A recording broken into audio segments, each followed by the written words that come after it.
Please stay with us.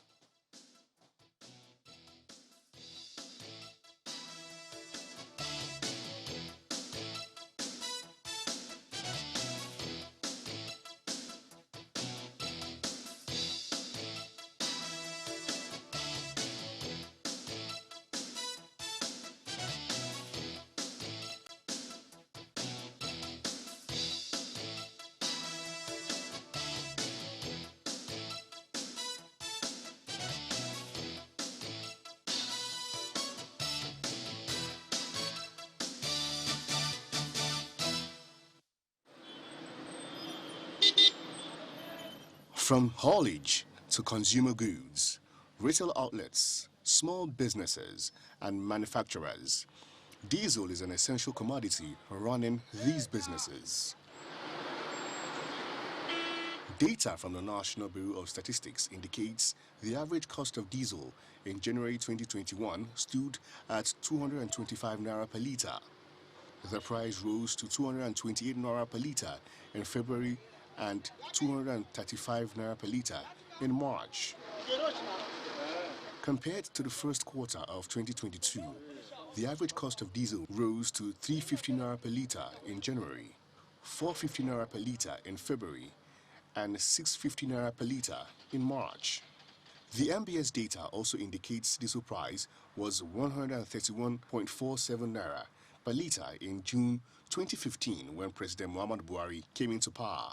In January, we used to buy at 345 naira. February, yes, the thing increased to almost 420 naira. This one now is 600 per liter. Definitely, the thing is affecting my business because normally before I used to collect 120 liter for 2 days work, but now I can't fit meet up to buy 120 liter. Now only 100 liter I used to buy. Salako Adewale is an Abuja-based businessman. He manages a retail store. For him, the price of diesel is not just impacting on his operations. It may lead to an increase in the cost of items sold at the store. When you look at it now, in the last 2 months, there have been consistent increase in the price of diesel from 350 to 420. As of today, as yesterday, I bought diesel for 640 naira. Now, what is the effect? I'm a businessman, and each cost must have a multiplier effect on my selling price. Because for me to meet up to the current market and for me to be able to be, stabilize in the market, the need for us to increase the price of our products become very imperative. We have no choice, except we don't want to run the business as charity. And when I got in, the first things those staffs tender to me is increment in salaries. Because someone that has been spent like 200 naira on the transportation before, now is even giving an evidence of him spending 500 naira. So what do I have to do? I have to increase the salaries.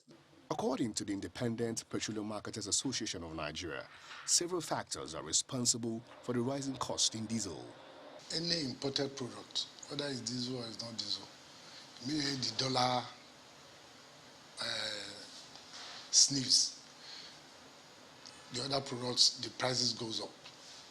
So, and diesel and petroleum product is part of the imported product we do in this country, because locally we are not refining. So, since it's dollar pro, when the dollar goes up, the money becomes, the cost of the product increases. That is one. The second reason is the Russia-Ukraine war. This war is affecting a lot of oil producers and sellers in Europe.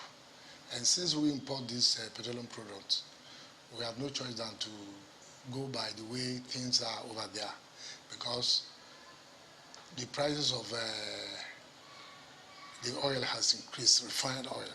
As the situation continues to get worse, experts call on the federal government to put local refineries in order, as the continued importation of refined products into the country using foreign exchange is a recipe for a continued increase in the price of petroleum products. From Abuja, Dili Omoeni, Channels Television News.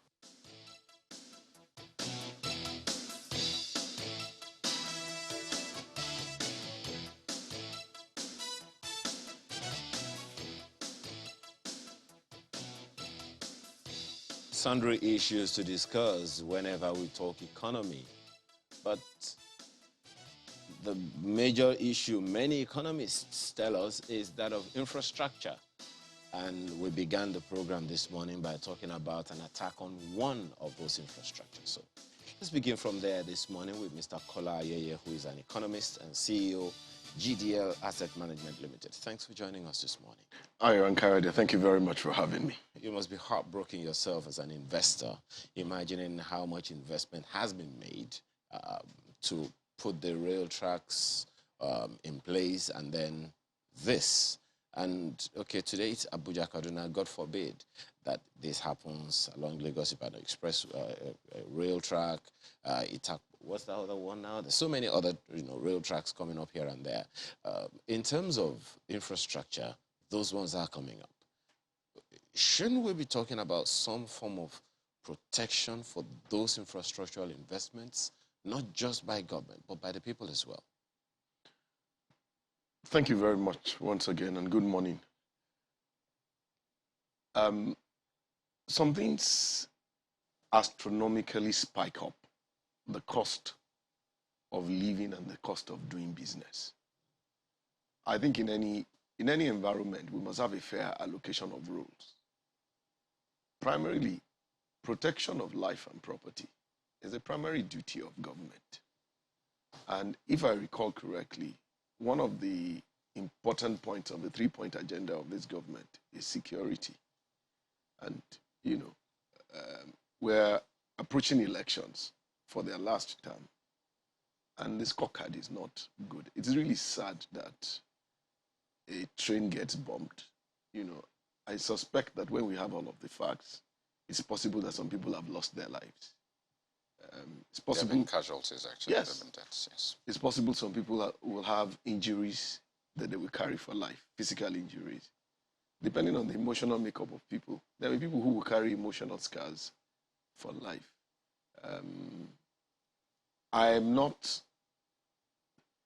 We need to interrogate the effectiveness of government in approaching the matter of security, because this scorecard for 8 years is not good. The reason I'm actually asking is because of the ease of haulage with rail tracks. Today, sadly, painfully, it is people. Sadly and painfully, it is people. Now, we are looking at a situation where we make transporting goods and services also a little easier using these routes. People are talking about rail tracks at the ports, and all of that. So that's the reason I'm asking, what can we do now to ensure that at least these investments don't just go. I wouldn't lay this only on government. Government definitely has its own, duty about this. You heard Kayode, my colleague, ask the other question the other time from our guest about the responsibility of we citizens as well in the different localities. So in terms of ensuring that these infrastructure don't just work, but that they last, what can we do as a people, including the investors who will be using this infrastructure for haulage services? I think we really ought to be direct and frank. How much can people really do? How much can people do in stopping terrorists and stopping bandits? I'm afraid, I think the people are struggling and doing the best that they can. People pay night guards. People pay neighborhood watches. States make significant contributions to support the police in their states. When it comes to things like this, I don't know the extent to which we can protect ourselves more than we're doing. One of the things that I don't understand for all of a decade or more that we've been fighting banditry and insecurity is that I'm not a security expert, but just the elementary or general knowledge that I have, isn't it that the foundational basis for security in a country and an environment is excellent intelligence? Aren't things supposed to be preempted?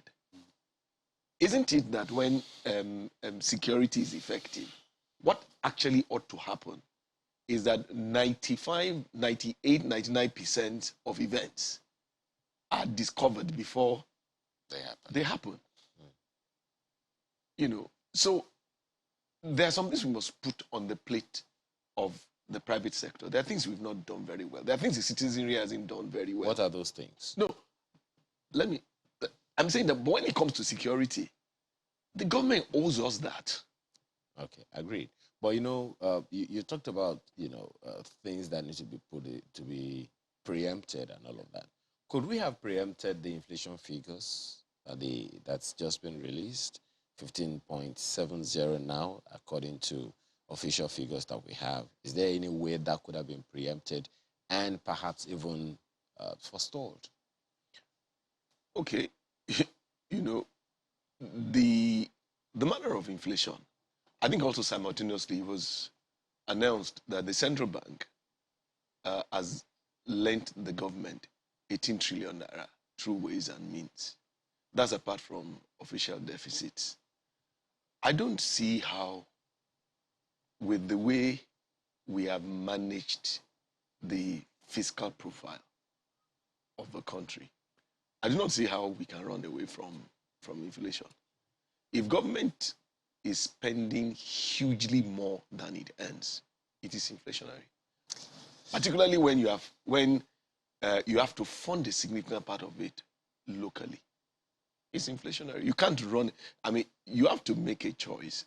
As at November last year, government revenues were, as at end of November, that's the last figure I've seen, were about 5.5 trillion. And debt service was 4.2 trillion. It's not going to be different this year because government has cut a budget of 17 trillion, on which debt service is going to be 7 trillion. And we're looking at subsidy and all of that now. And I do not think that government revenue this year will be more than 8 trillion, regardless of whatever they seek to achieve. You forgive me, Mama, I'm sorry, Kadi. You forgive me, Mr. Yeye. We seem to be revolving around the same mountain. Yes. For sundry years. Is it that we are bereft of ideas or what? I mean, we talk about macroeconomic issues, microeconomic issues. I've been doing this job for quite a bit, and we seem to be talking about the same issues decade after decade. Is it rocket science to make the economy better? Okay. If you permit me, I want to plead with you because there's something that's tugging at my mind. I think it's important. Give me 1 second to just go back to the matter of security, and then we'll come back to inflation, if you don't mind. Legend has it that the sitting president was GOC in Jos when soldiers in Chad crossed the borders. And, legend has it that he actually had to be called back by the sitting president at that time, President Shehu Shagari, because he was almost in N'Djamena, pushing.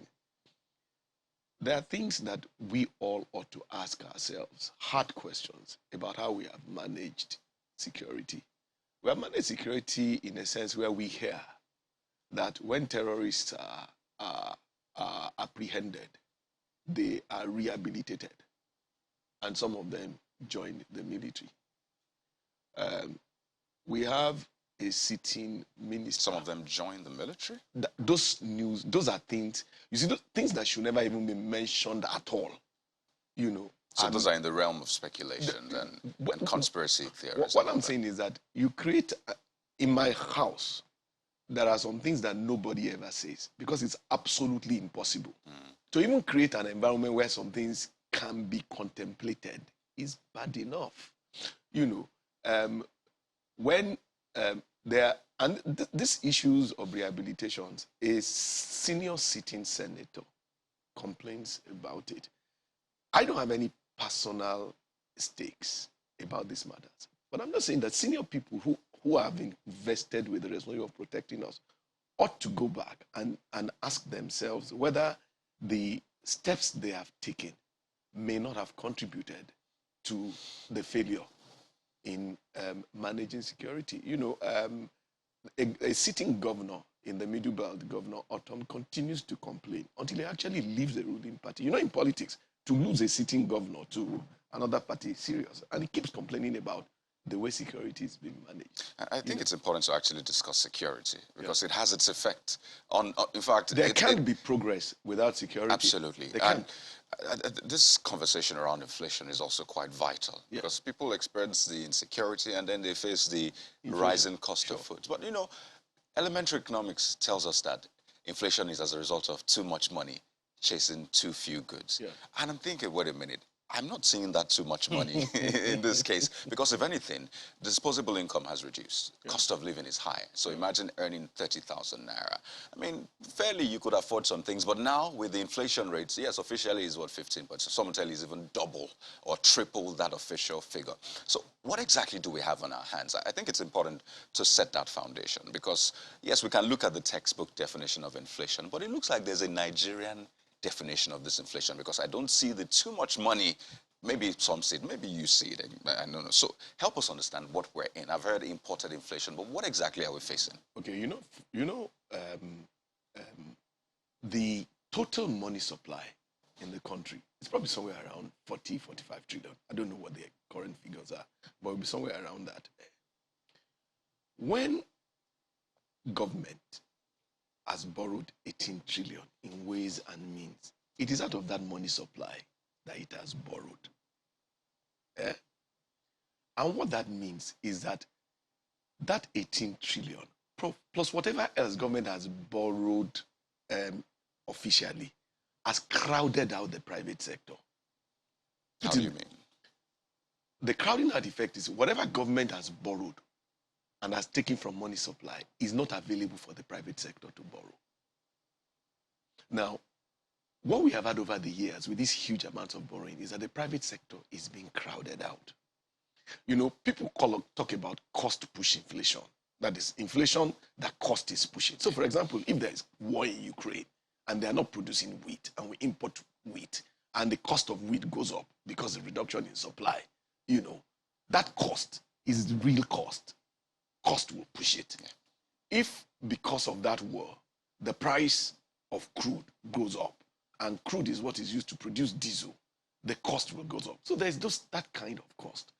But you see, in our own economy, we must also look at what I will uniquely call, in other economies, it will have been called cost-push inflation. But there's also theft-push inflation. Oh, that's new. Okay. It is not new. I'm just customizing it to our environment. What do I mean by theft-push inflation? You see, if government borrows 18 trillion in ways and means, borrows a lot of money, formally, if that money is not being efficiently used, the studies have not been done. What happens in our economy is a lot of money that is mismanaged. You know where he goes? He goes and he chases foreign exchange. It pushes the exchange rate up. We have managed the economy in the last 8 years in a way that if you looked at it, it would suggest that government is the more efficient manager of resources. You know, the government budget in 2015 was 5 trillion. This year is 17 trillion. And this is why you say that it is pushing the private sector. Yeah. And what's the implication of that? That's what you're seeing, that all of us are running very hard to remain on the same spot. When they talk about so much money, you can't find it. A lot of the money that is available is being borrowed and spent fiscally. So that's what the CBN governor, pardon me, meant when he said imported inflation. Because if this, all of this is chasing forex, and you know what it is with manufacturers now. In fact, they had almost the whole day having to talk about this issue of forex. So is this what the CBN governor means by imported inflation? There are two. First of all, imported inflation means that because you are import dependent, anything you import, when its international prices goes up, you don't have control on it. So, for example, all the things we import, you know, if it goes up, we import. So, for example, you see the dollar itself is also an economy that has inflation, albeit very low, 2.x%. So, whatever we import from America, we have imported at 2-point-something%. That's one level of imported inflation. But you know, there's a worse one. The worst one is that the naira does not maintain its value relative to the dollars. And so as it is devaluing, the cost of things are going up. And I'm saying one of the things that causes that devaluation is that when a lot of resources that are being allocated locally, including borrowed money, including money that is borrowed by government, when it's not being efficiently managed, it just gets into pocket that chases foreign currency. I'm still a little befuddled by the question of production, because we hear that over and over again, that look, if we don't produce, we continue to put a lot of pressure on our local foreign currency. But we'll come to that after Malkwe's question for you in Abuja. Malkwe. Well, I'd like to go back. I know that we're talking about inflation right now, and we're talking about how all of these are related: security, investment, too much money chasing too few goods, and what exactly is happening, why we cannot see them when they're cut into Kayode. But what I'd like to ask you, as also someone who is putting money into this economy, is if you were an investor in a place like Kaduna, what would it take to reassure you that indeed all is back on track and that your investments were safe? Sorry, I didn't get the question. Okay, so the question essentially, I just asked what it would take to assure you, if you were an investor in a place like Kaduna, what it would take to assure you that all will be well and that your investments are safe.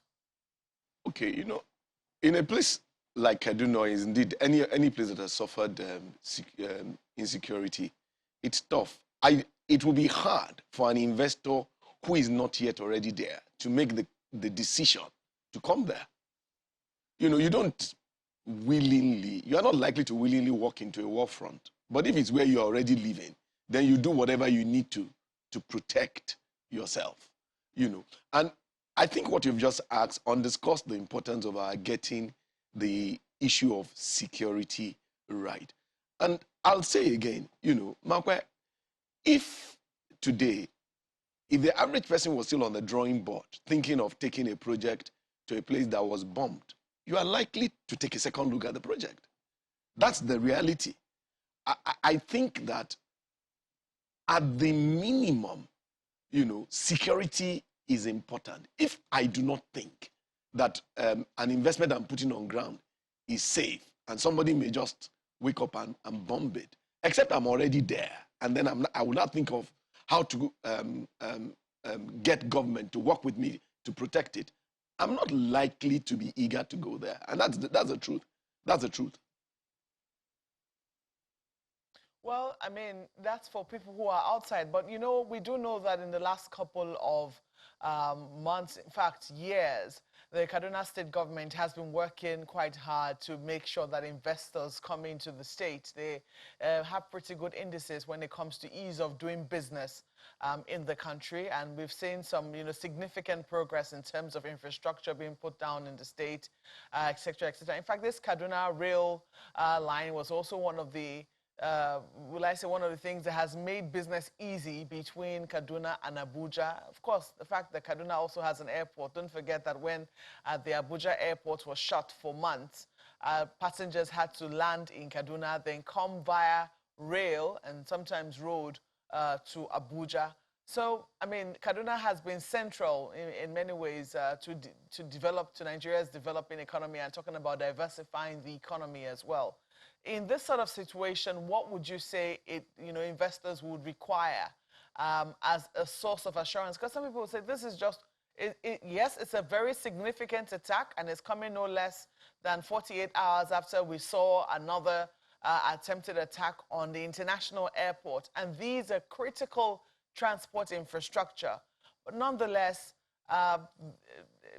if you look at the trajectory, they will argue that they're one-offs. What would it take to reassure investors, whom you know very well, that this truly are one-offs?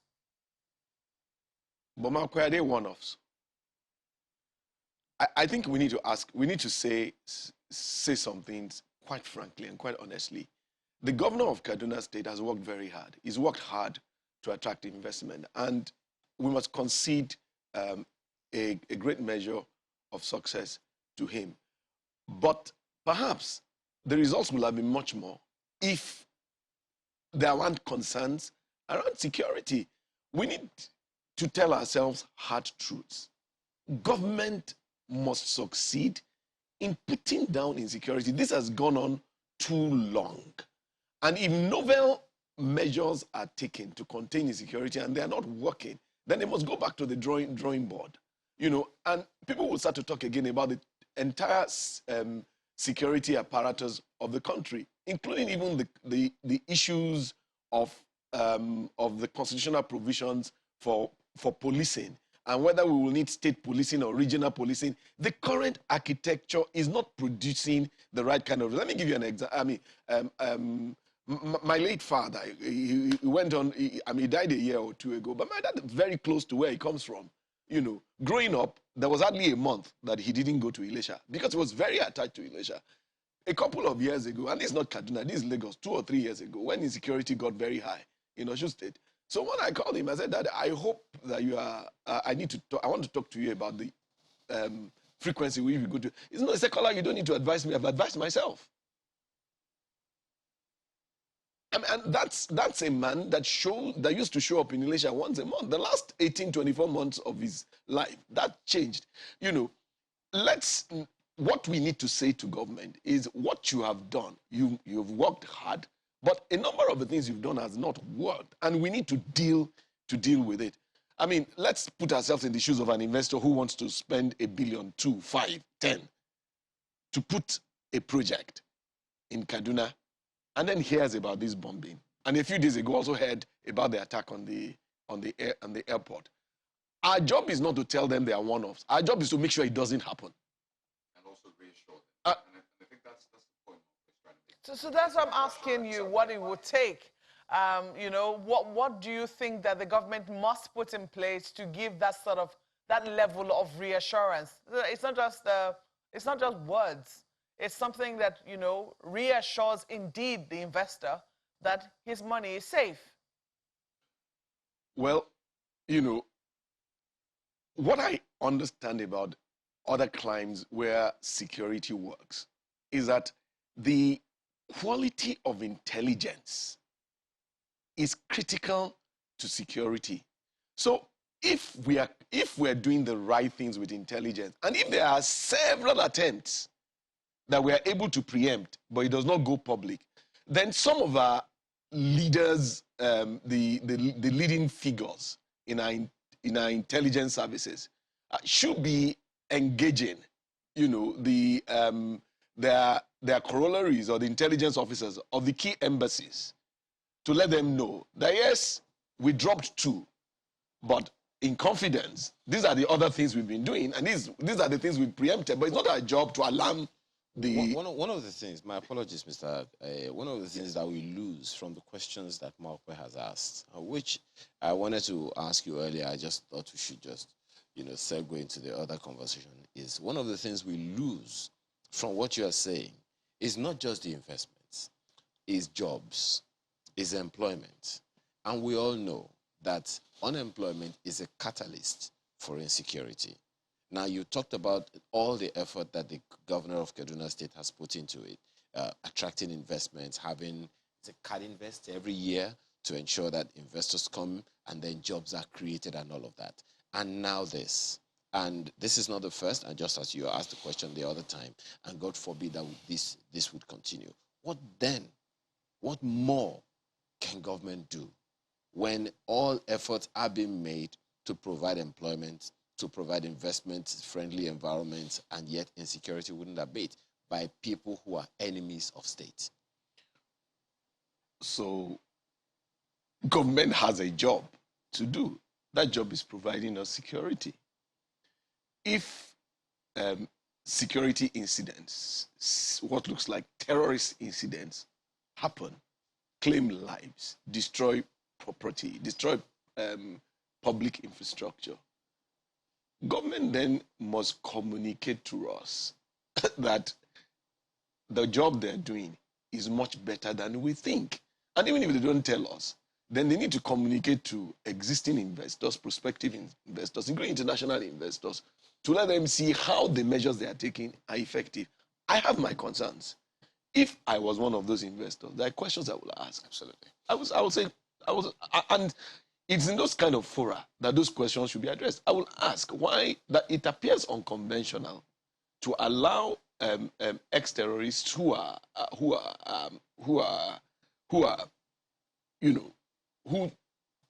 recant to be rehabilitated in a way that does not give the populace assurance that there may not be sleeps. Those are the questions that I think these investors will ask them. So clearly in communication, reassurance is very important now. It But is. as we wind down, I need you to also maybe put the lead on the conversation around inflation. The NPR retained the rates. I mean, there were expectations that maybe things will change, especially in the face of all the inflation. There's the fiscal policies, the monetary policies. In fact, the CBN asked, the fiscal authorities to try and look for creative ways to beat down this inflation and all of that. So we have a raging bull inflation, which has its effect on security. Security, of course, has its effect on the economy. Who should take a hold of the horns of this raging bull moving forward? Because clearly we need to get a handle on this. Let's tell ourselves the hard facts. The kind of budgets that we are running and the kind of deficits that we are incurring will continue to create inflation. Don't let anybody, there is no magic. You cannot have a 17 trillion budget, which is this year's budget, on which I suspect that the deficit will be anywhere between 6 and 8 trillion and not have inflation. There will be inflation. The only times inflation will stop, you see, if you say the challenge with Nigeria is not expenditure, but revenue. First of all, get the revenue up. And some of the other things. Oil prices rise now, and we still continue to have deficits. How is the matter of oil theft being tackled?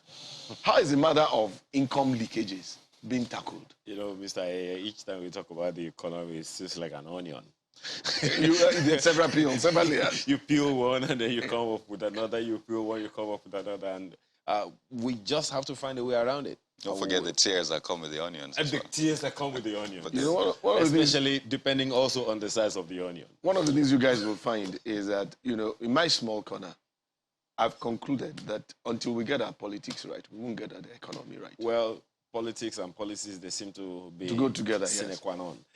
Kolayeye, Economist and CEO, GDL Asset Management Limited. Thank you so much for your perspective. Thank you very much. Clearly, Thank you. Didn't quite go the way we wanted it to go this morning, but it's equally very relevant. Thank you so much. Thank you very much. Thank you.